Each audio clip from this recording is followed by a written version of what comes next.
réaliser un dessert avec les poêles et casseroles de la gamme Alchimie de Debuyer, fabrication française. Je vous propose des ananas rôtis aux épices. Et pour ça, on va faire un bon caramel et ma poêle Alchimie, c'est vraiment ce qu'il y a de mieux pour bien réussir son caramel. On chauffe la poêle et on va venir mettre du sucre pour faire un caramel à sec.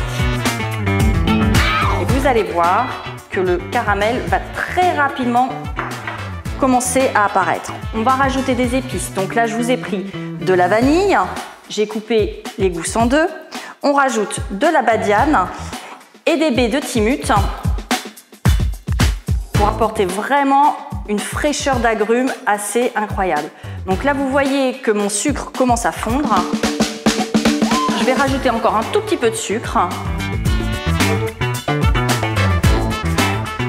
Contrairement aux poêles habituelles avec un fond rapporté, quand on va couper la plaque, la chaleur va immédiatement arrêter de diffuser dans la casserole et du coup le caramel va rester exactement comme vous le souhaitez. Avec un fond rapporté, vous avez une inertie de température et du coup votre caramel continue à bouillir. Et généralement, c'est une surcuisson à la clé. Donc là, vous voyez, ça se présente bien.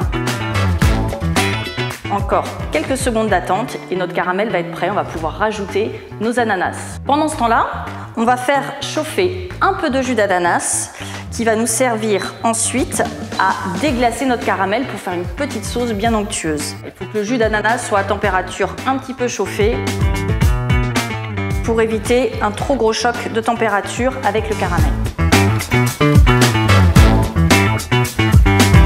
Là, il est parfait mon caramel.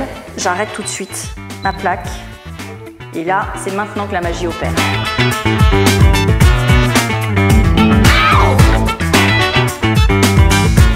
Donc maintenant, on a éteint notre plaque. Notre caramel est encore évidemment bien chaud. On va pouvoir venir rajouter délicatement nos tranches d'ananas qui vont rôtir dans ce caramel infusé de parfums délicieux de vanille, de badiane et de timut.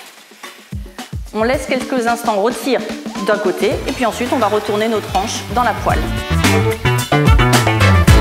Je viens de remettre à chauffer un tout petit peu et c'est maintenant qu'on va venir déglacer avec notre jus d'ananas. Avant de finir la recette, on va venir torréfier quelques pistaches et quelques pignons de pain qui vont amener un petit peu de croquant et de saveur à ce dessert. Et voilà, mes ananas sont déjà prêts, on va pouvoir se régaler. Je viens napper d'un peu de sauce. Et on va venir rajouter quelques pistaches et quelques pignons de pain. Et pour amener un petit peu de fraîcheur, on va mettre quelques zestes de citron vert.